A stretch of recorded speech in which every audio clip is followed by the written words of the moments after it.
Okay. Hello, hello, hello. This is another episode of the Mental Threads podcast. This will be episode 74. I am interviewing Mr. Wavvy Jordan Massey, if he'd like to say something. Yeah, how's it going? I'm glad to be here for this episode. Thank you for having me.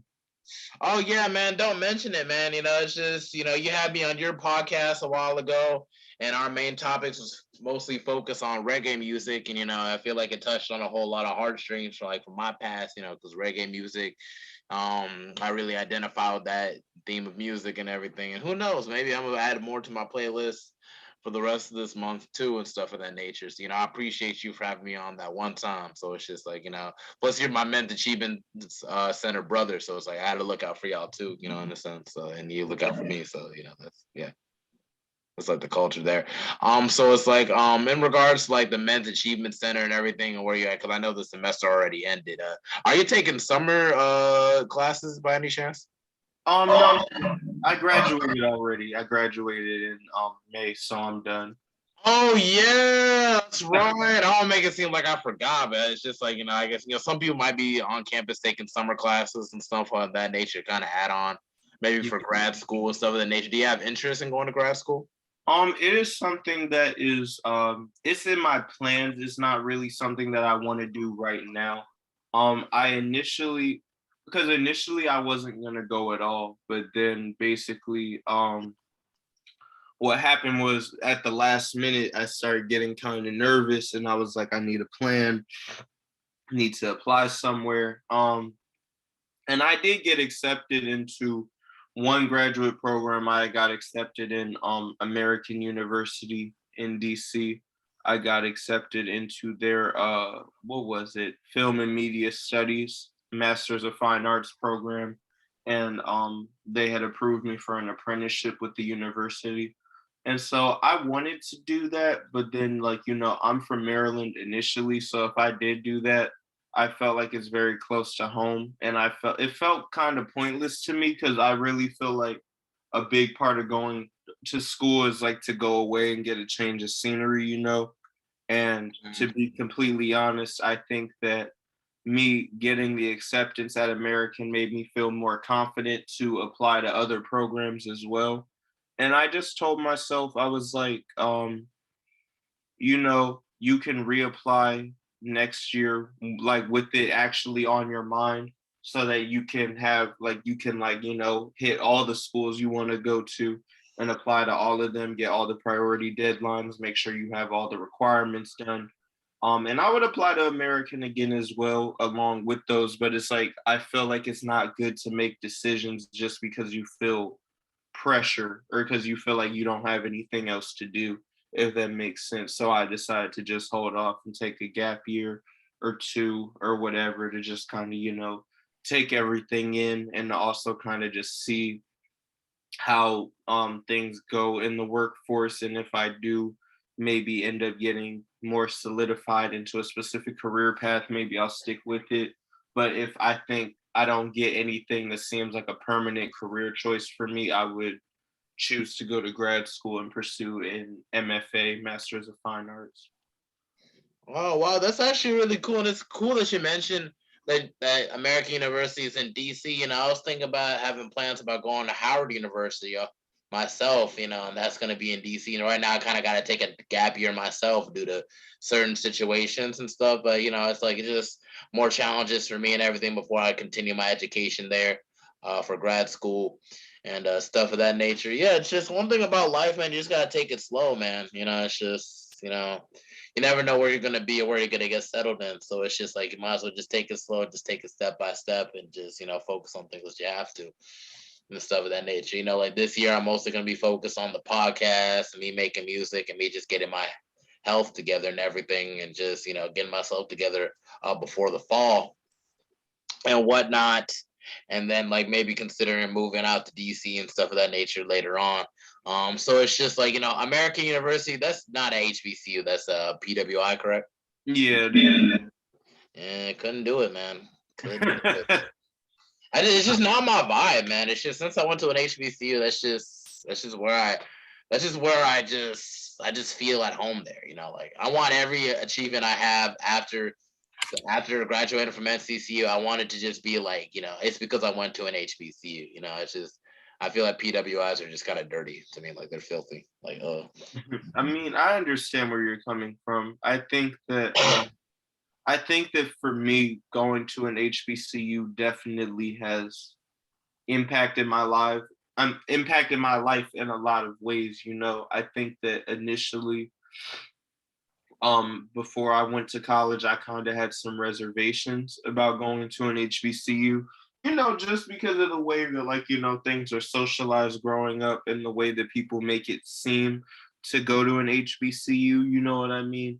mhm. And so I felt iffy about it. But to be completely honest, my grade point average when I graduated high school was not that high, you know. So to be completely honest, HBCUs were really the only schools that I was a good candidate for with my high school GPA. Do you get what I'm saying? Yeah, I feel you. And but I'm happy that that was the case, because if that wasn't the case, I probably wouldn't have gone to one. But really, I think that going to an HBCU was probably like one of the best decisions that I could have made, because I feel like going to an HBCU really helps you to become in tune with your blackness, and it's just a different level of comfortability and just fun and just engagement in your campus when everyone around you looks like you know. However, I have realized that you know, in the corporate world, when applying to jobs and stuff, it's very competitive as well, you know. And I found that there is, like, you know, no matter how much you think that you've done, there's, you know, other people, like, you know, on LinkedIn or Hmm. wherever, who, like, you see will be done did like 5 times the things you did. And it's like, whoa, you know. And so really, I considered, like, because I feel like I had the HBCU experience and I'm happy to have had it. And if I could just, like, you know, live in that black bubble for the rest of my life and just only live in black communities, I would, you know. But be, Definitely.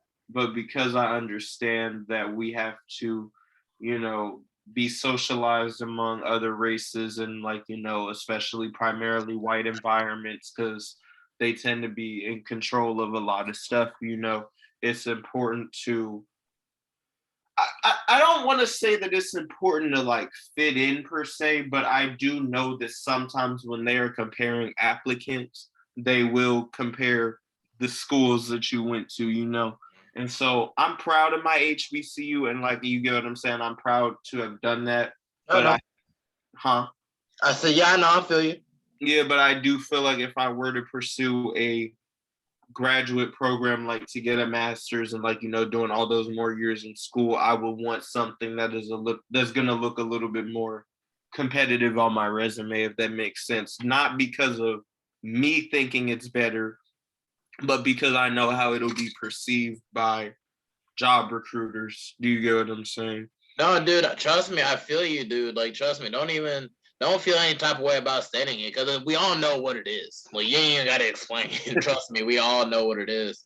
It's just one of the many sacrifices in going to like a HBCU over a PWI. Is like we take the experience over like the practicality of like how like that degree might be seen to the eyes of somebody working at a certain corporate company who may not value like a HBCU. You know what I'm saying? But I'm gonna Mhm. tell you like this: it was tough for me to find a job for the first couple of months. You're in the group chat of the Mess Achievement Center. You pretty much Mhm. like you know it was a huge struggle for me. You know, not because of my degree and everything. It was easy finding a job in DC. You know, I had several jobs set up, but in North Carolina and Charlotte especially, it was tough. Mhm. Because I wasn't as mobile as I wanted to be, you know. Then I got my privileges to drive in April and everything, and it took me to find a job. It took me next month around the end of May to get a job. And it was like, it was really sad and everything because, you know, like my grandfather was praying for me to get a job and he didn't get to live to see me actually get a job, you know, my first actual job, which I'm still pretty sad about. But at the same token, it was a black-owned business. Care, I know if you heard about what I said in the group chat too, and everything. I believe I saw you posted your business cards, if I'm Yeah, not, because you do something in marketing, correct? yeah. I'm a marketing executive for Care and everything. So it's just like on that basis, I'm the first class of marketing executive she ever hired. You know. Oh, I see. So it's really tough for her to kind of figure out what my day-to-day activities are going to be to a certain degree from her perspective. But it's like really it's just like I go into the field sometimes, see if I can scout out potential clients, like how they usually do and everything. From time to time, some places you might get kicked out and everything because they consider it soliciting to a certain degree when it's really not. And if we were selling something, maybe, yeah, but because you're black, it's the problem.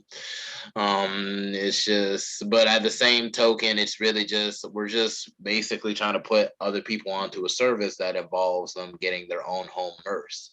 So it could be people who are sickly, people who are elderly, people who are special needs. You know what I mean? People who really need a home nurse. Someone to do their laundry, do the groceries. Stuff of that nature. Kind of help them live. Okay. And that's a black-owned business right there. So it's just like it's really just my first step into the field of marketing because now I have to set the standard for the next marketing executive. Because I'm the first. Right. And it's just like basically what my day-to-day thing is like I need to like be able to bounce off ideas. I'm considering I'm maybe going in the future.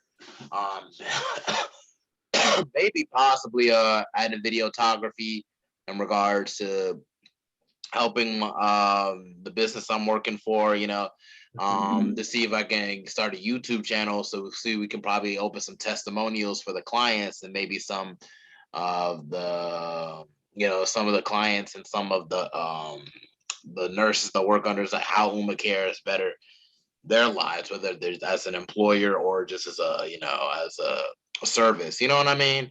Yeah. Just open testimonials, one video to one person. You ever watch Vlad TV or stuff of that nature? I'm familiar. Yeah, it won't be like that. It'll probably be something a little bit more like better, like in the commercials and everything. But basically, like each video will just pick up somebody, maybe interview them, like how I'm interviewing you, but now with videos, maybe like get their background and everything, how life has been to them, and then how Care has really helped them in their lives. So that was an idea that maybe I might put it more into fruition, maybe August or September. Until then, we're just gonna be more focused on just getting more clients. Since I've been there, this is my 4th week with this company, and since I've been with them, I've already introduced Excel. Oh, sorry, my bad. Damn, I dropped my phone.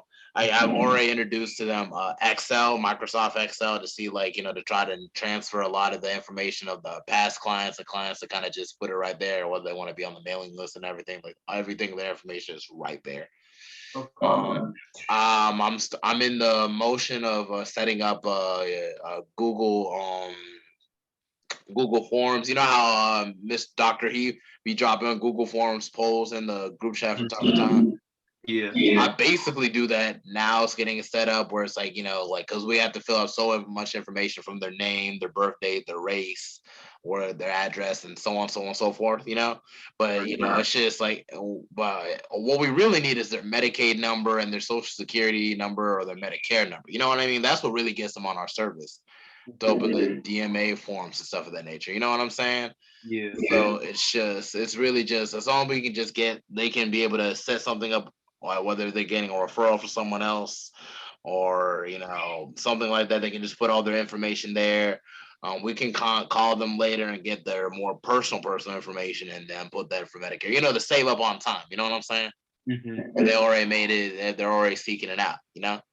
And I would just help. Just make it easier. So it's just like that's just from 4 weeks I've been there. You enjoy it? I be thinking it's not shit from time to time, but once I really step out from like, wow, that's really like a lot of things I'm starting to bring into it just for so far, you know what I'm saying?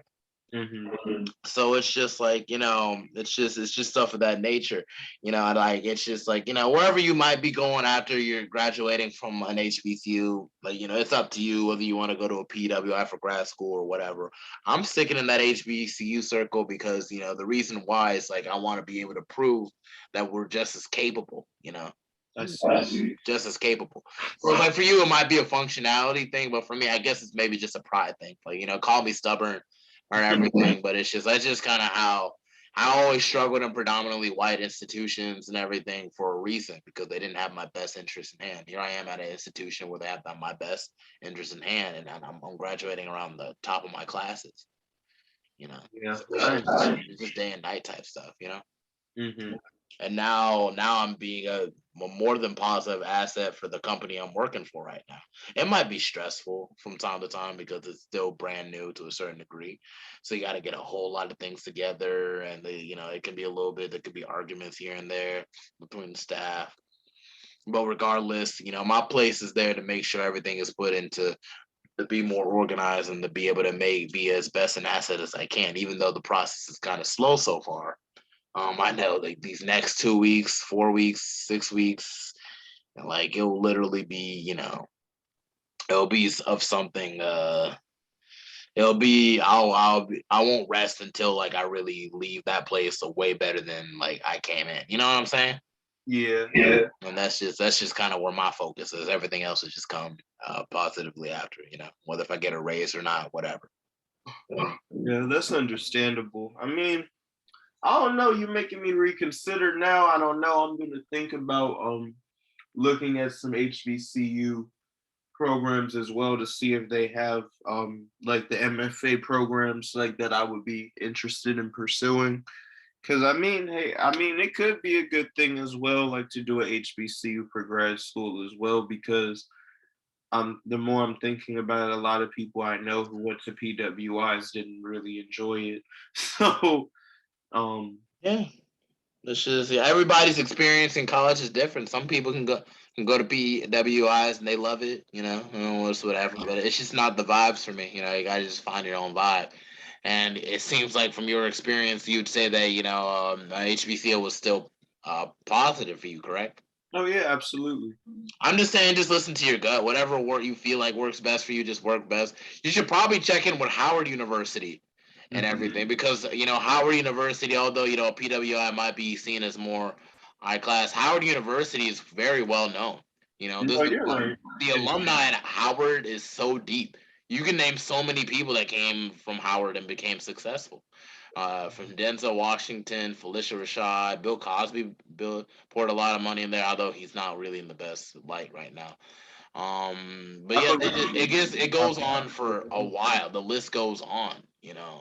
And Mhm. so it's just something to consider. I know maybe you might want to change the space and everything. I'm going there because it's definitely going to be a change of space. The DC nightlife and everything. I will really look forward to it. So that's why I'm working as hard as I can this year, so that once I be able to get my self together, I can be able to go on to that field once I get the time. You know what I'm saying? Right. So it's like stuff of that nature, and so on. But it's like, we were to go into deeper, like I know you mentioned that you said that you went with mass communication. So what about mass communication spoke out to you in terms of like career wise?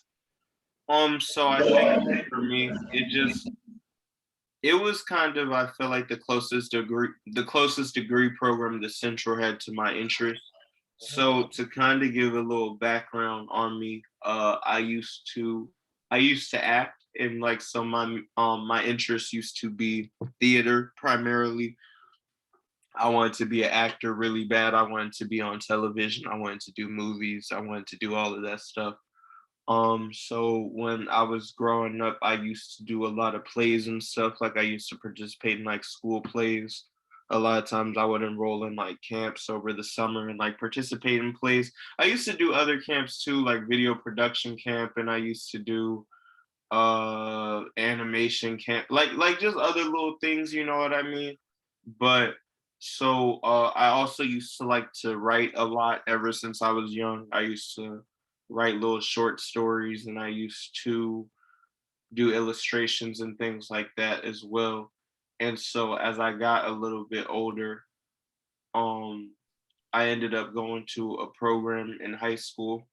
It was a magnet program called Performing in Visual Arts.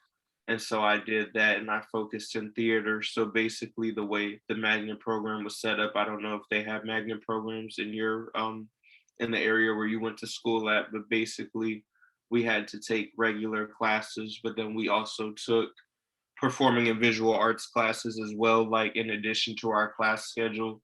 And we had to stay after school and take additional classes. And then, like, we had other little requirements, like we had to have X amount of internship hours. We had to do senior capstone projects and we had to do stuff like that. And so back when I was doing that, I was still really heavy on the acting path, right?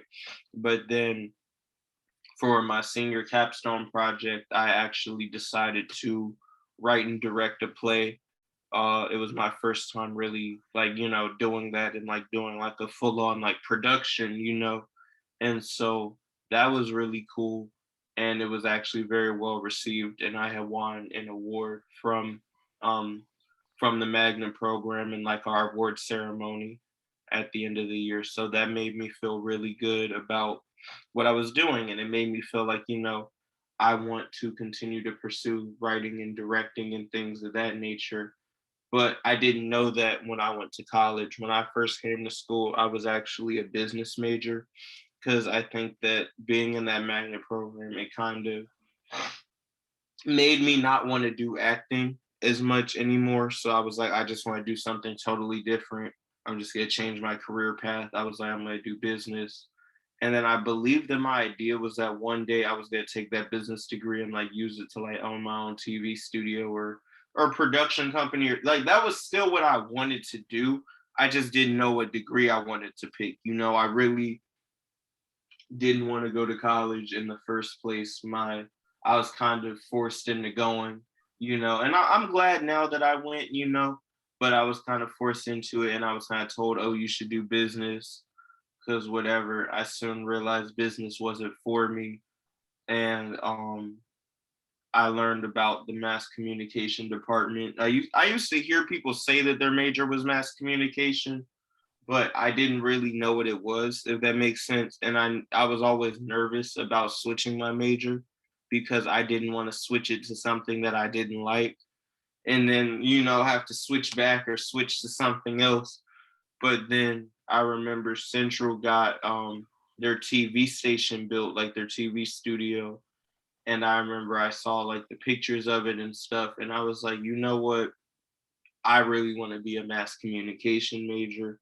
And like, I really felt inspired to like look it up and really see what it is and what it does. And, and it was just like, I felt like it aligned with my interests because I kind of have like that background already of like doing journalism. And I used to do a lot of writing.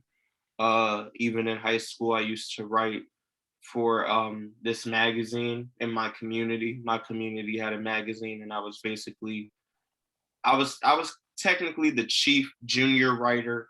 I was the first teen writer that was recruited by the magazine to, write stories because my mom knew the guy and hooked that up for me.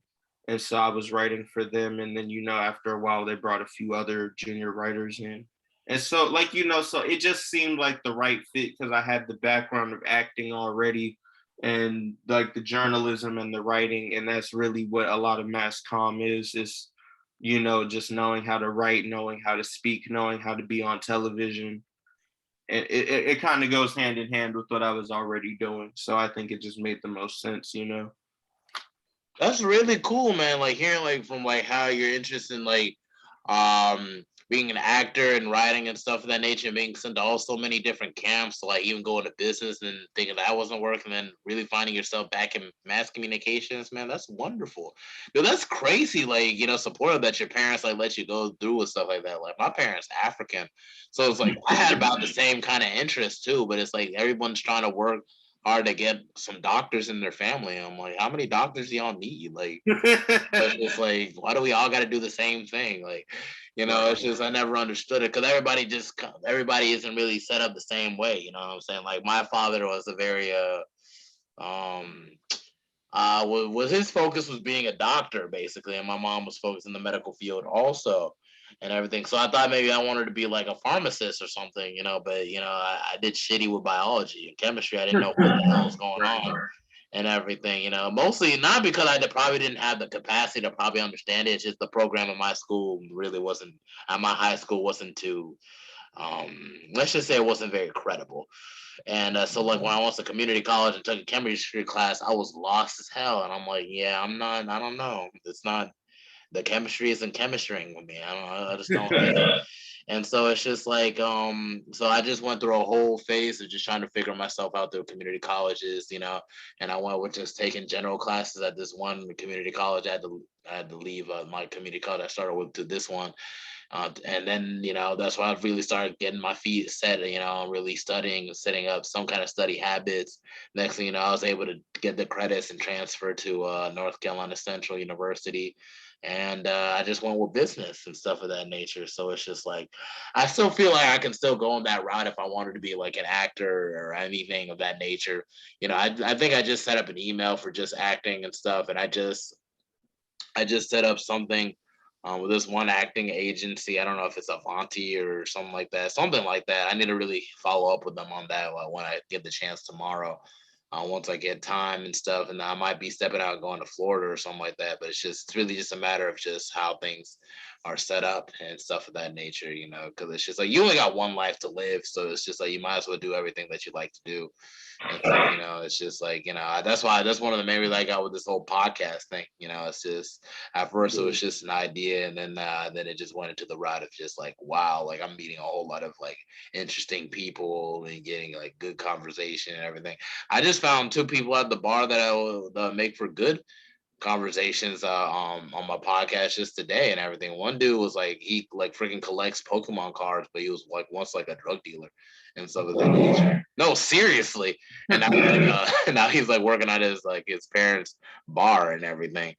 That they just opened up like 7 months ago. And then it'll be like this one dude is like work paramedics. So it's like he sees all types of crazy stuff. Like you be seeing like 4-month-old babies with gunshot wounds in their head and stuff like that. When I tell you like the stories these people were telling me at the bar just a while ago that had me struggling trying to make it to here on time and everything, it was crazy.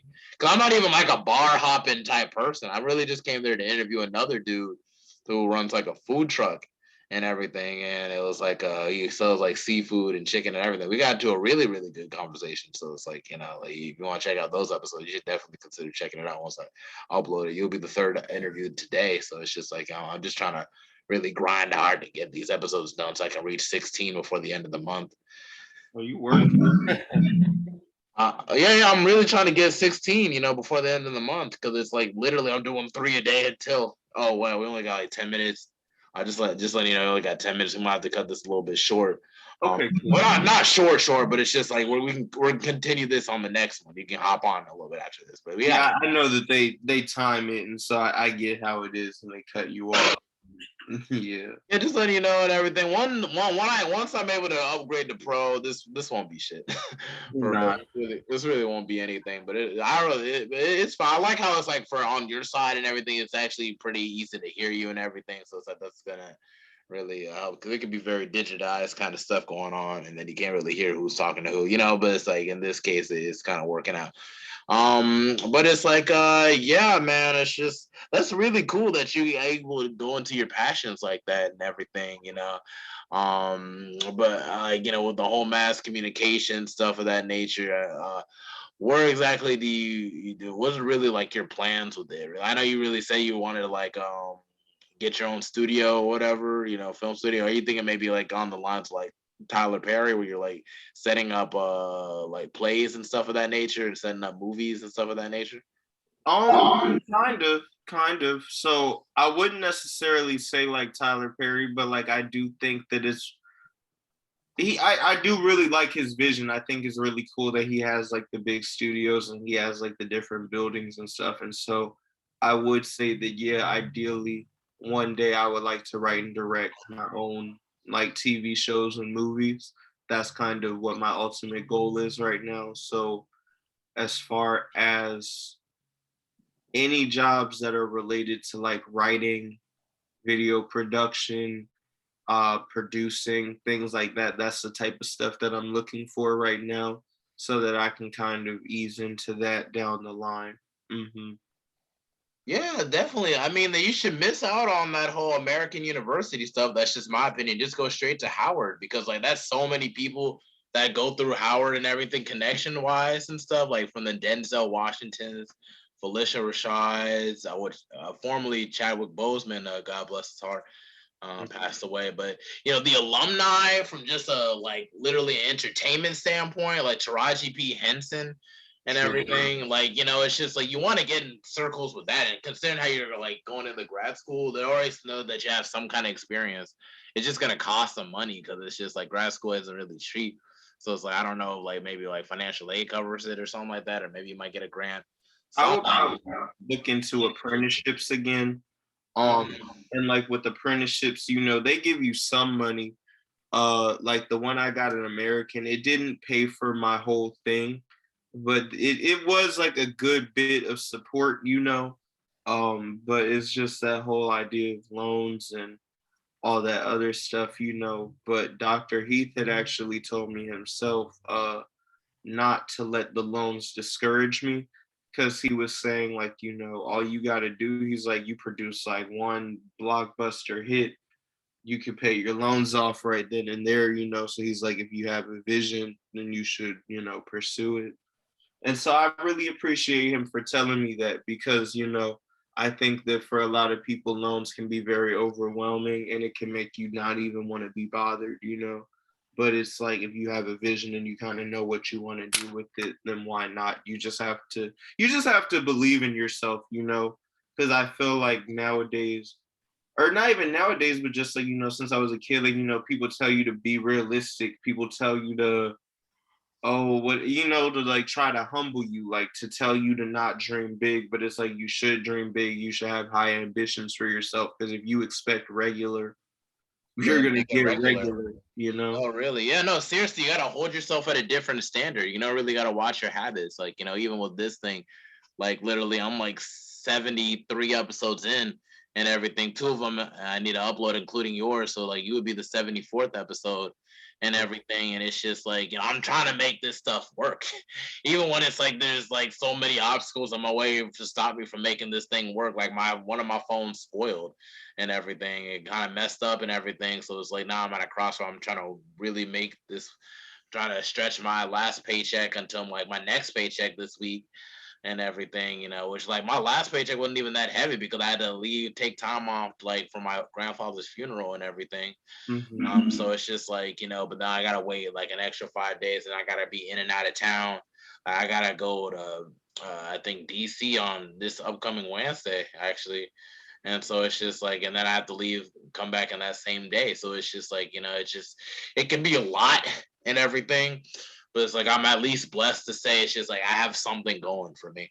So there are people that just really have nothing going, like the whole music thing and the podcast thing, and just me like and now I work with Uma Care and stuff. It's just like it's all a process, but it's like I feel like everything kind of comes together on its own how it should be. And it's like, and that's the genius about like Dr. Heath, man, and like thank God for him to even be in our lives and everything, because guaranteed, I don't even think I would have gotten that far through NCCU had it not be for him and like the Men's Achievement Center as a whole. I'd probably be stuck in my room most of the time to being a recluse, really. I agree. The And mental achievement center helped me a lot, when I was having trouble socially, for sure.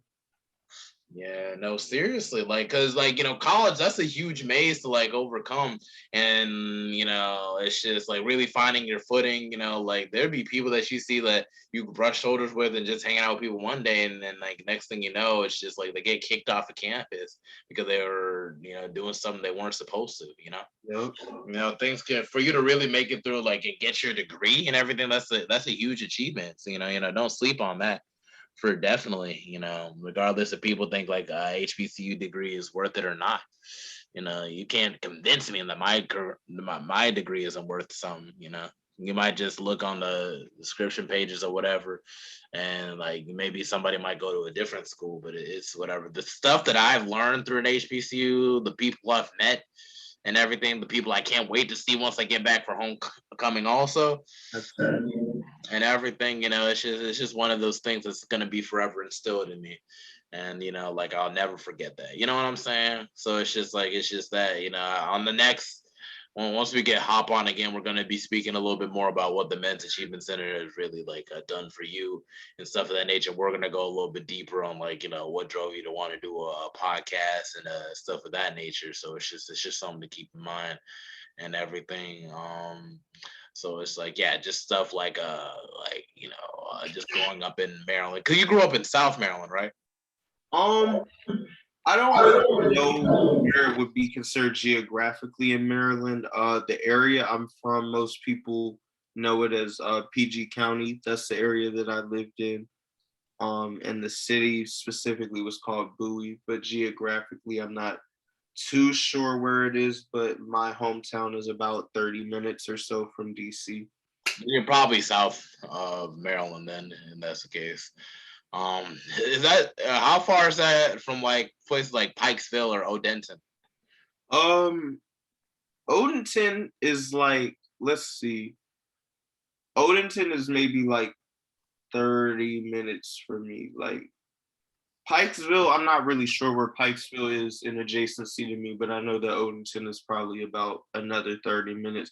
Maryland is a fairly small state, so I find that most cities are going to be about 30, 40 minutes away. It might be some that are over an hour, hour and a half, but that's like if it's all the way on the other side of the state or something, you know what I mean? But it's not a big state at all. So, Yeah, compared to North Carolina, because like to get from Charlotte to Durham, that's 2 whole hours.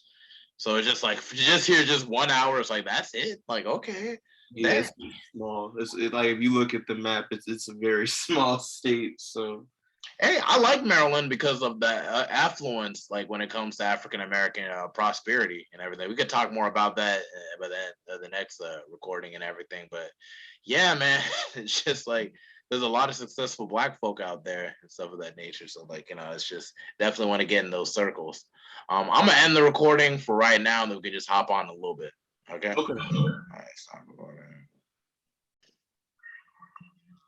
Back into it, part 2 of episode 74 of the Mental Threats podcast. Now it's like we were just speaking about like Maryland and just how it is out there. I know you spoke about like pretty much the geography, like how like it's like you're 30 minutes away from DC. How far are you from DC? About 30, 40 minutes depending on traffic. 30, 40 minutes depending on traffic, stuff of that nature. Yeah, man. It's just like how like it's like it's kind of like a small state, but there's like a large group of like affluent African Americans out there. It's like why are like Black people so successful out there in like Maryland, Yeah, it's actually interesting because I didn't really know that that was a thing until I was older. Probably around the time I was a teenager, I found out that Maryland, especially like PG County and like the areas where I'm from, are big areas, and as far as like you said, well off and wealthy Black people. I don't really know why there's such a high like such a high volume of like wealthy Black people in that area. My assumption was always that, I don't know, maybe like like as far as like my parents, for example, my parents are from DC, right? Mm-hmm. um my parents basically eventually moved out of the moved out of DC, wanting to get away from DC because the areas they're from are like it's a little rougher, and so they wanted to move to the suburbs, so they ended up moving into Maryland, and that was kind of, I don't know if that happens like with like other people's families, but I know that that's what happened with mine, and that was kind of my assumption. Maybe like people who move out of DC and want to, move to the suburbs, and Maryland is right there. And, That's cool, man. That's really really cool. Stuff of that nature, man. I'd really like to get like involved in those communities out there, because like I plan on moving to DC, and maybe one day I'd like to probably move maybe southern Maryland or maybe back in North Carolina just to Raleigh, But it's just I feel like DC is gonna be like that launching pad for like the rest of my life. You know what I'm saying? Because like that's where like I'm thinking about going to grad school. My father works at the hospital at Howard University, so I'm trying to bring my brother with me so we can go to school for free. You know, basically that's one of the main things I'm really trying to work and like huddle the guy, probably get him there. But it's just like it's really up to him or what he wants to do and stuff of that nature. He say he doesn't want to leave his friends, so it's just kind of like it's kind of dumb because it's like you always have time to hang out with your friends, dude. We get your education first. How old is he? He's 21 and everything. He was having issues at Winston Salem because like they kept messing up his documents. They just weren't giving a fuck. So it's Mhm. just that's just basically what it was. And then after that, I guess he just kind of stopped giving a fuck too. And I just want him to give a fuck again. You know what I mean? It's Yeah. just basically I don't want to be all be cursing and everything of that nature, but that's just basically what it is. But it's like, yeah, I know you've spoken about like you just going to all types of camps and stuff of that nature, but if you were to go into detail, what is the community like out there in like Maryland? I know we spoke about it being like just like affluent black folk and everything like that, but like, y'all seem to get along pretty well over there in Maryland. Is it just the school system? Like, how's it looking over there? So what I will say is the primary difference cultural wise between Maryland and North Carolina. I will say North Carolina folks are a lot friendlier. I feel like people in Maryland have like that kind of stereotypical northern people attitude, like because we're really not up north like that if you were to like look at it in comparison to other states. But I do feel like Maryland people like kind of follow more northern stereotypes as opposed to southern ones, if that makes sense. And like for example, people in North Carolina are just like they speak more. Like I feel like people in North Carolina, like, I could really not even know you like that. Like we might have had class together and like, maybe had one or two conversations and then you would probably like wave at me every time you see me on campus versus in Maryland. That's not really something that we're used to. Like sometimes like you might full out see people you full on know and not speak to them. Oh, depending on the day, of course, But and of course it's not like you do this like with like your friends, you know what I mean? But it's just it's not that same type of friendly energy in Maryland. I feel like sometimes people in Maryland like, tend to like walk fast, not really make eye contact. I remember people used to say that about me a lot when I came here, like, oh, you walk fast and you just don't speak and you just gone. But it's interesting, and there are different parts of Maryland that kind of have different stereotypes and different cultures, right? So I grew up in Bowie, which is a part of PG County. I don't know if you met any people from PG out here in North Carolina, because I feel like most Maryland people I know from PG, being from PG is one of the first things that they mention because it's one of the more black areas in Maryland, aside from like Baltimore, you get what I'm saying, and stuff. But so a lot of black people from Maryland will identify with PG County and be sure to tell you if that's where they're from. PG County has a reputation in Maryland for being like, it has a reputation for being like ghetto, but also bougie at the same time, which is like weird, right? But it is because it's like people out there, like, they be on shit sometimes, but it's not like they be really wilding like how they do in certain areas. You get what I'm saying?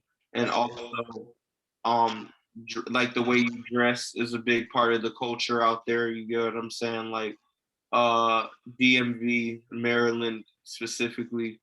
Uh like, no, I'm gonna say DMV like has like specific like staples, like certain brands that are like DMV brands, you get what I'm saying? Or like typical like DMV like oh, if you're a DMV girl, you dress like this, or if you're a DMV guy, you dress like this or whatever. Like one brand that's big out there is Helly Hansen. I don't know if you've heard of it. They do jackets and coats and stuff. So it's a big thing for Maryland people to have Helly Hansen jackets. Um and stuff like that. So they're big on clothes. They're very big on roasting culture as well. Or out there they call it joning, like they'll joan on you or whatever.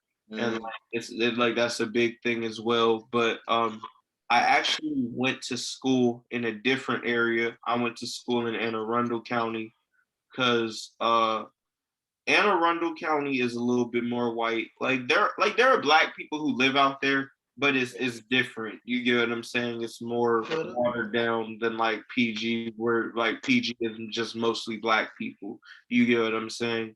Um, because the reason why I didn't go to school in my county was because the the way PG schools just aren't that good. You get what I'm saying? PG schools have a reputation for being on the rougher side. Even if you live in like a nice neighborhood, like you could live in an upper class neighborhood and still be zoned to go to a rougher school with kids who like, live in like a more, like, you get what I'm saying, um More like a what's that word? Urban hey, background. I was trying not to use that word, but yeah. But basically, though, like, you get what I'm saying. Like, you'll end up going to school with kids from rougher areas, even if you live in a nicer area. My mom was like, "We're not doing that." And my parents were actually divorced, so my dad lived outside of the home, and so my mom had my dad move to Anne Arundel County so that we would be able to, go to school in Anne Arundel County under his address and not have to, have to, I guess, deal with that in PG. Um, so I don't know though, but like I know plenty of people who went to school in PG and they turned out fine. So I don't really know, but it's a pretty decent place to grow up. I find it to be pretty relaxed overall. The only thing is that I do feel like sometimes the people you meet out there be a little grimy sometimes. I don't know what's up with that. I think that maybe because Maryland's kind of a boring place, I think that maybe people just stir up drama sometimes out there. I don't really know, but it's a cool place to be from. Like I'm happy to be from there. And it's always cool to go back home and visit. Okay, well that sucks about the whole the whole sense of like, oh, this is getting boring out there, so like they do a whole lot of things just to start drama type. Cause I don't know, like I be out there in the DMV area from time to time, but not like out there, like because my father stays in Arlington, Virginia, Okay. like the Nova area, basically Northern Virginia area. Yeah. But he works in DC, so it's like I be in the Nova area, Northern Virginia area, and I was out there in the Northern Virginia area working for an internship I think last summer and everything, where it was like direct marketing for cannabis, not cannabis products, but like CBD edibles and Okay. cosmetic products. So it's like once you learn how to pretty much sell stuff like that for $20, like a bag of that for $20, you pretty much teach yourself how to pretty much adapt anywhere, basically. So I guess that's what really helped me and really where I'm at right now, like because it's just that they'll want to get signatures of names and numbers so we can be able to do cold call lists and stuff like that at my job right now. So it's really not hard for me to go out there and get like up to like 20 signatures, like names and numbers, whereas like some will come back with like 2, 3 signatures. You know what I'm saying? And it's just like, it's just like I attribute that all to like everything I've learned in Northern Virginia. But it's like yeah, like it's just my impression. It's just like, people are just people wherever, Exactly. that's pretty much how I see it. It's just like some people might be having an attitude, but we have people here in North Carolina that have attitudes. And like even though like on the dark side and light side of like the whole Southern hospitality thing, on a good note, yeah, it's good to find people and like be friendly with them and talk to them and everything. But on the bad note and everything, it gives people the impression that they know you when they really don't know you like that, which leads to people disrespecting you all types of ways. Oh, Like I call it the Phantom effect. You know what I mean? where people talk about you. Maybe someone like maybe a friend you actually hang out with, talks to like someone that maybe might have seen you here and there. So they build this image of you that's like this familiarity of you, this sense of familiarity with you, where it's like they think that they know you when they really don't know you. So which gives people a lot of, I don't want to say gives people power over you to start drama, but which leads to people maybe want to gossip or maybe start swinging like drama and lies on you. You know what I'm saying? Yeah, So yeah. we get that a lot out here in North Carolina and Charlotte, especially where there be people having like your name in their mouths and everything, and you don't even know them. You know what I mean? I ever had that issue like that, like in Maryland? Oh yeah. And Yeah, so I think that you bring up a very good point that I think a lot of this stuff is just stuff that happens. I think that probably a lot of stuff that I've dealt with in Maryland probably would have experienced some of that same stuff if I grew up in North Carolina, because mm, I do think that there are certain things that are just, people be messy. You get what I'm saying? People be messy and people be hating. And that's just kind of that's a theme anywhere, and that's the theme anywhere because even in Maryland, like I feel like in Maryland, typically, or at least for me growing up, I had to kind of learn to act mean to kind of adapt to the like stuff that's going around like going on around you because everybody's just mean out there, or not really so much anymore, but like growing up and like just like kids being kids and stuff. And I'm sure that you probably dealt with some of that too as well. Like, even though from my experience, North Carolina people are friendlier, I think that I'm sure that some of like the same stuff I experienced in Maryland occurs out here.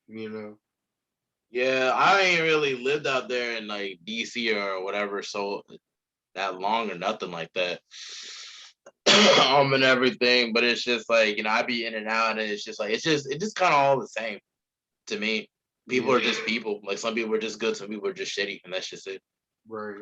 I feel like maybe the culture might have something to do with the area, in terms of just how maybe people might take ethics and etiquette to a certain degree. But honestly, like I don't know. It's just like in my at that same token, yeah, you can see it to a certain degree, and that's how I feel about North Carolina. But some people want to move out of North Carolina. I be asking people when they want to move out of DC, why you want to move out of DC? Like, they'd be like, no, I just can't, just don't like it living there and everything. They'd be like, oh, it's like a bucket of crabs. I'm like, word. So Yeah, it's like, I think that's just an effect that just comes with everybody. People just don't like to stay where they grew up at. I think well, because you're used to it, and like you see all the good stuff, you see all the bad stuff, and it's like so like it could be so cool to somebody else, but to you is really not all that because like I've been here so much. Like I don't love DC either. Like I hear some people talk about DC like it's the most exciting place in the world because I know it's the capital. And I'm like, that's cool, but like, growing up, I've been to DC so much. Like I've been to the nice areas, I've been to the shitty areas. You get what I'm saying? Mm-hmm. And so I have good and bad memories associated with DC, and it's just like it's a very crowded area. Like I feel like everything there is just very close together. It's a small city, a lot of traffic. It's not my cup of tea, but it is the nation's capital, so there will forever be opportunities there. So I wouldn't say I wouldn't live there, but I think even if I did have a job or something in DC, I would probably just still live in Maryland and just commute. Yeah, that's probably the route I'm probably gonna go with. I might just stay in Northern Virginia and everything. Hmm. And just commute there to DC and everything. Like the same way how like I live in Charlotte, North Carolina, and sometimes we leave to Concord to go to Concord Mills or something like that. Okay. Maybe not the same light in that sense, but it's just like, it's just like, if it's like near town or whatever, it's just like, and it's kind of in the general area, you can still go by and just kind of chillax there if you like, you ain't got to be there like all 24 hours of the day. Right. Yeah, I Yourself. just don't want to live in DC. Yeah. Yeah, I would like to like live out there in DC. I like, something in my spirit tells me to go to DC and go to Howard University. So it's like, it's the same spirit that tells me that told me to go to North Carolina Central University. So I'm just follow what it tells me and then see where it takes me from there. But it's like, I know we spoke about like, DC Maryland for a minute and everything. But if we had to speak on stuff like what the Men's Achievement Center had provided for you, like at North Carolina Central University, like, what has that been like for you? Um, I would say a lot. It I would say that it provided me with a sense of purpose in a sense, or not necessarily a sense of purpose, a sense of Identity. not even but a sense of personal achievement. There we go. I say it provided me with a group, to be honest, like with a sense of belonging, because like, I wanted to join the fraternities like Sigmas and everything, but I just didn't think I had like, what it took. And I was just like, I just said, like that was like my circle was like the Men's Achievement Center. Like everybody I hang out with consistently were in the Men's Achievement Center. I feel I would say that, but I had joined another organization prior to the Men's Achievement Center shortly before. And I actually ended up going into student leadership with them, and I ended up being vice president by the time I left that organization. So that organization would be the first one that I feel like helped me establish my identity. But I will say that the Men's Achievement Center made me feel like I had accomplished something. I think that being a part of an organization that was so reputable on campus for, like, being known for Black men who achieve, and we do all this community service and have all these events and we get all this funding and we do all this stuff. I actually was nervous that I was not going to get in because I did not join prior to enrolling like how a lot of people did, I think, or like right at the beginning.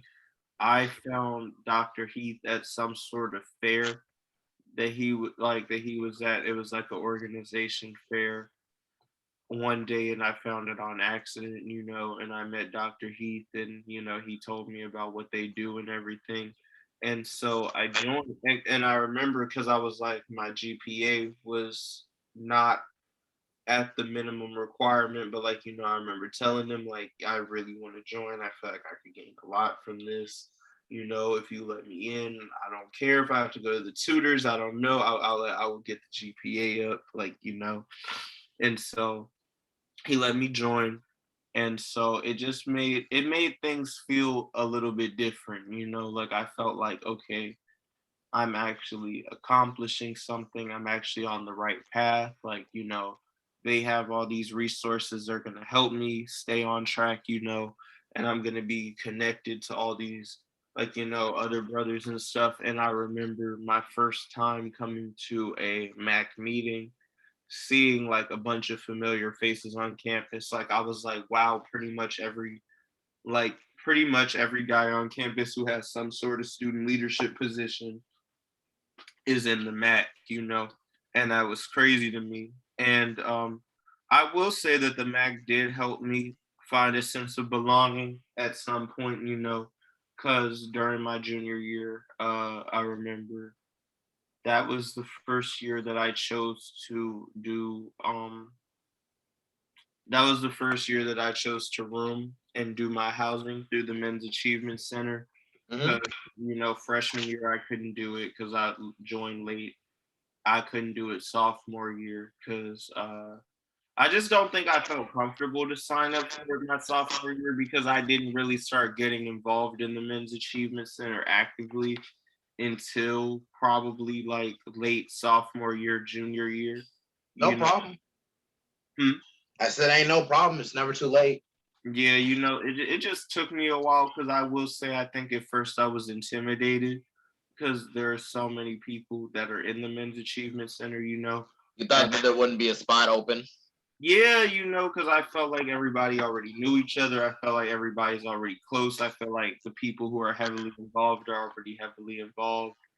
And I just felt like it's a big organization. So I didn't feel motivated to show up. And then the more I wasn't showing up, the the less inclined I felt to come around, because I felt like, oh, and now they're gonna like make me feel bad because I didn't come. Oh nah, that was not the atmosphere at the Men's Achievement Center. No, that definitely wasn't it, and it was all in my head, for a while, and like just feeling like I felt ashamed, because I knew that I could be doing more, and that I was sitting in my room and not coming by, and I remember like when I would see Dr. Heath around campus, I would be trying to avoid him and stuff, like feeling like, oh, he's about to get on me, I have to go. But he would never do that. He would always just be like, hey, how are you? Are you good? Like, come see us sometimes. We haven't seen you in a while. Yeah. That was just the kind of person Dr. Heath was, man. And even when my times when I was kind of like not going, at Spirit because I had to focus on school and everything, catching up my work, because I was like tanked with a lot of work. Like there'll be like essays and stuff. There were points I had 6 classes I had to manage. You know what I'm saying? So it's like I had to focus, take time out to like focus on my work, and because he was actually aware of my mental health issues in regards to depression and anxiety, and he would just kind of check up on me. Is everything all right? Like, I've been here in a while. You all right? And it's like, no, I'm okay. It's just I had like just to work on stuff. It's just like it just seems like he's the kind of person that actually cares about our development and where we go and where we're headed in life and everything. And I appreciate him actually setting that place up, for us. You know what I'm saying? Because when I tell you, like, I had nowhere else to go but the Men's Achievement Center, bro. I was either in my dormitory at lunch or I went to the Men's Achievement Center. I didn't even go to parties like that when I was in college. I went to parties like every once in a while, every once in a blue moon type, and it was just whatever. Especially at the COVID era and everything. Like all my friends are just in the Men's Achievement Center. And it's just like when I was going through my issues, like those are the main people that would check up on me and the main people who look out for me. So it's like for that, like I'm internally grateful, because they made the HBCU experience all the more sweeter there. Even though I wasn't putting myself out there, how I thought I was gonna be in the parties and everything due to certain health conditions I was dealing with and everything.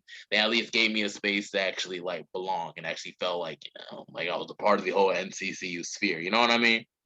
So it's just like, they give me faith that I can get through whatever adversity I can do so, and they give me strength, through that. Yeah. And that's what I appreciate the Men's Achievement Center for on that end. So it's like that's one of the things that kind of like, every time I step out there and I do something, I feel like I'm doing it for Dr. Heath and, everything of that nature.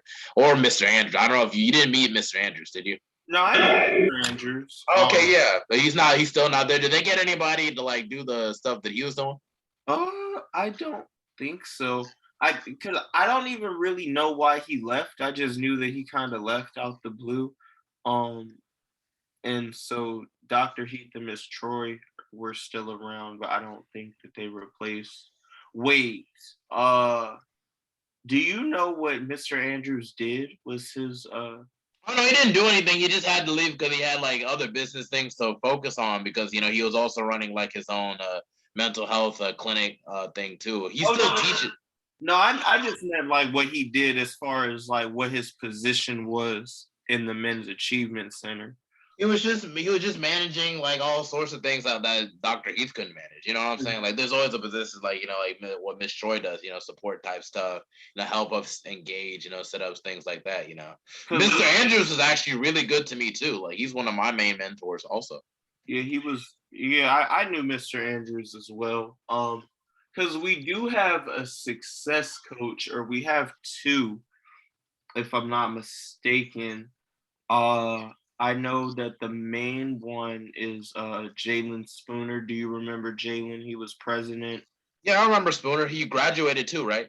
Mm-hmm. And so is he there for grad school, or is he just there just to be there? I want to say he's there for grad school, but I'm not certain. He's probably just employed there now, which actually makes sense. Which is good, it fits him, like I can't imagine Spooner not having anything to do with NCCU.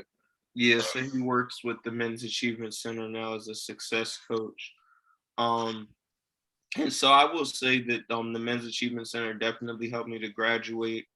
I don't think I would have fulfilled my community service requirement without the Men's Achievement Center. No, seriously, Dr. Heath helped me out, bro. Like that was like one of my main issues, man. Mm-hmm. Like I swear it was tough, but he hooked me up, man. Praise be to Dr. Heath, man, and his. Absolutely. He is the OG for real, man. But if we had to go switch the subject matter and focus on the podcast situation, what led you to wanting to run your own podcast yourself? So for me, I think that what really made me want to do it was the fact that I've been doing mass communication for a while, after I changed my major, and I was kind of trying to branch off more into content creation. And it was something I had been talking about doing on and off for a while because, I really like to talk to people and, like, I'll have conversations with certain people. And I'll be like, I should do a show.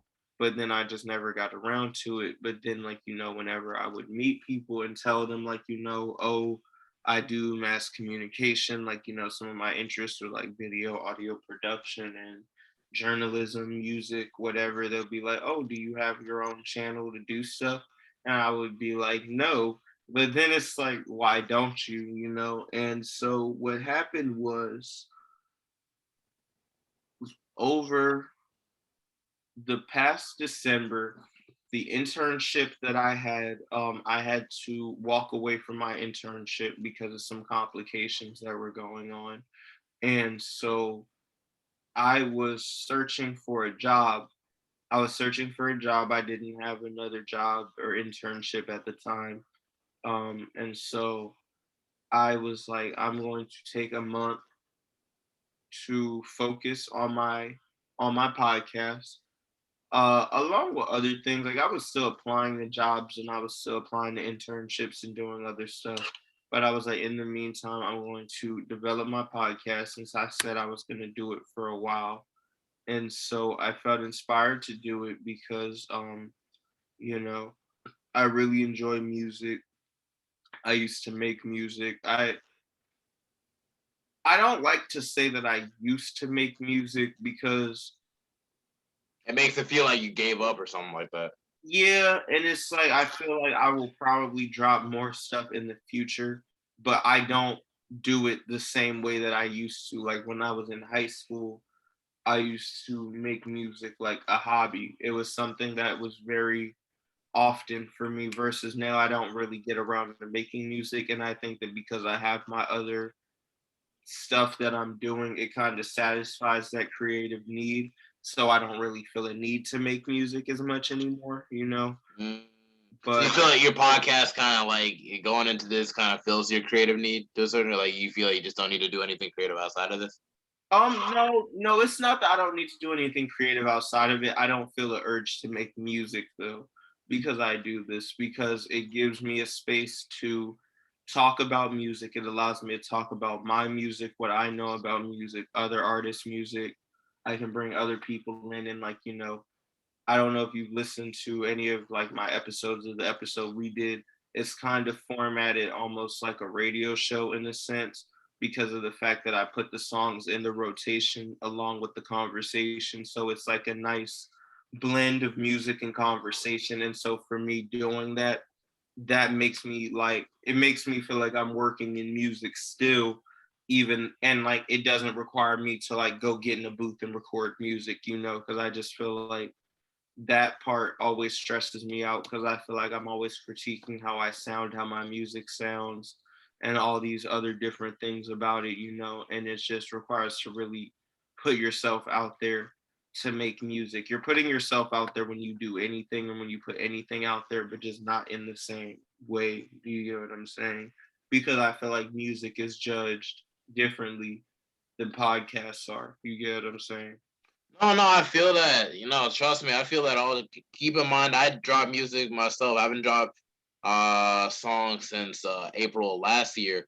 So we're a full year removed, and it's just like like I'm still trying to put myself in the position where I can financially fund another project. Gladly now I got a job now where I can be able to get that situated. Amongst other things. And it's just like, yeah, man, I can feel that and stuff of that nature. But it's just like never be too discouraged on how people judge anything. To be honest, just be more focused on just putting your art out there and just focus on that, dude. That's really just that. That's where the payoff is. It's just investing in your art as best as you can, just leaving it at that. It's just like that. I don't even really see like really like caring much about like people like see whether they like my mixtape or not, or whether they like the podcast or not. I'm really more focused on really just getting the best content and best quality as best as I can provide and everything, and get better over time to the point where it's like it can really become something that can really take me, like not take me, but just really just something that can really become something on its own, you know. But it all starts from really just reaching the goals I set for myself, and that's just it. Yeah.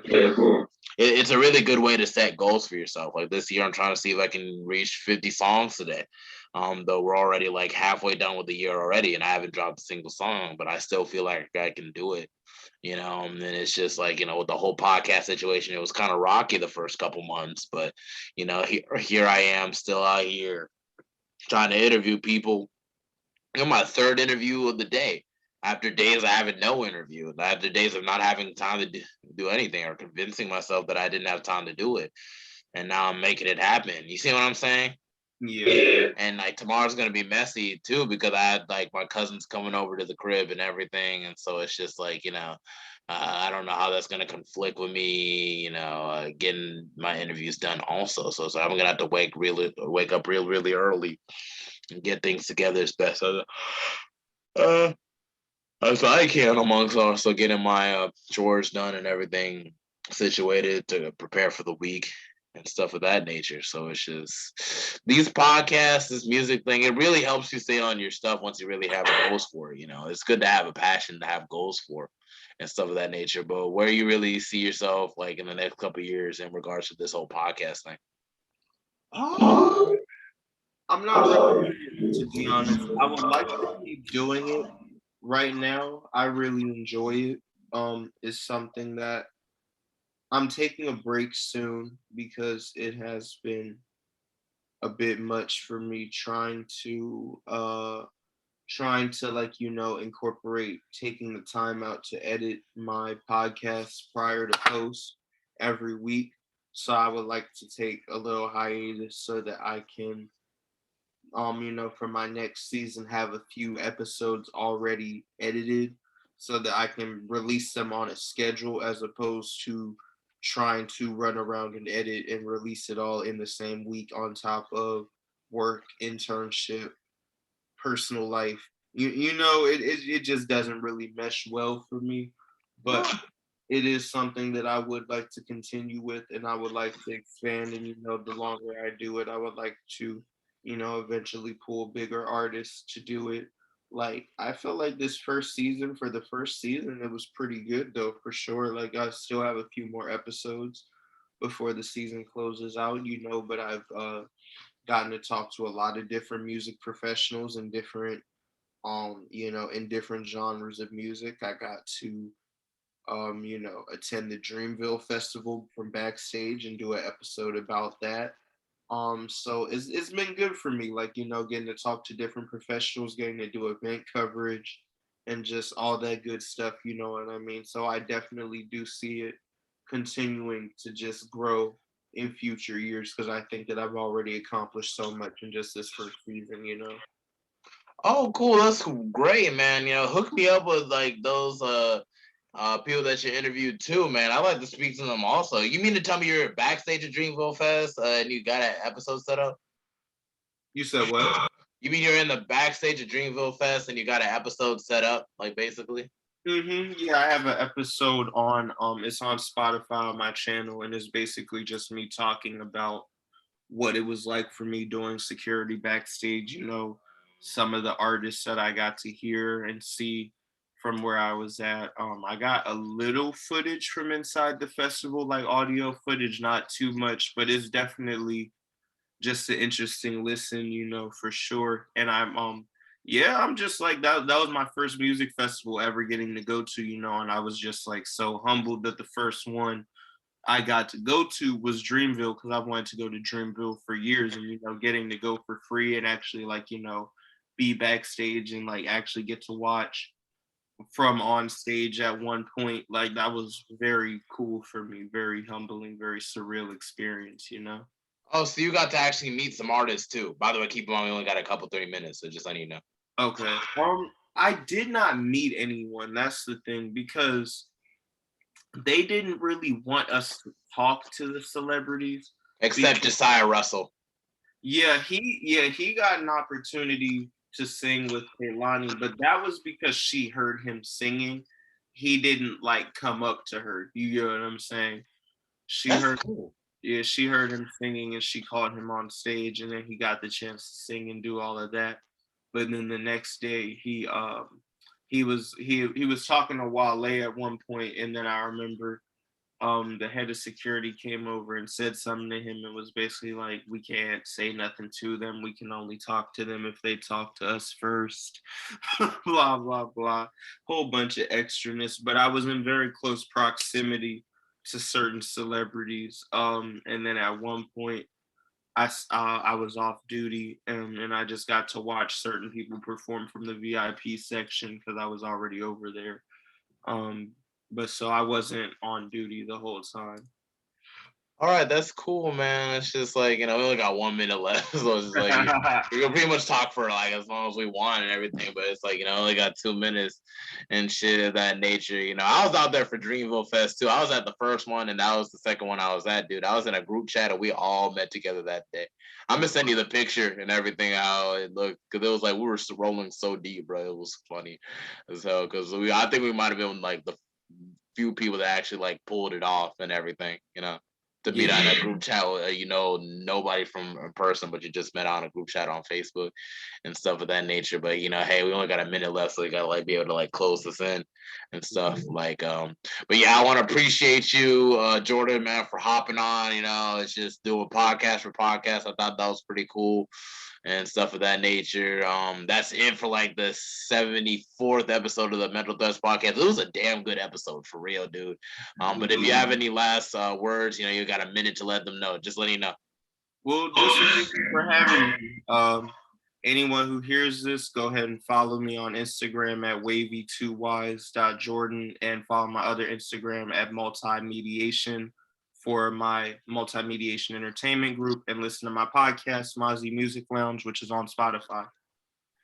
Okay, good. I thought I was gonna cut you off. I was so scared. Like, don't cut them off, please.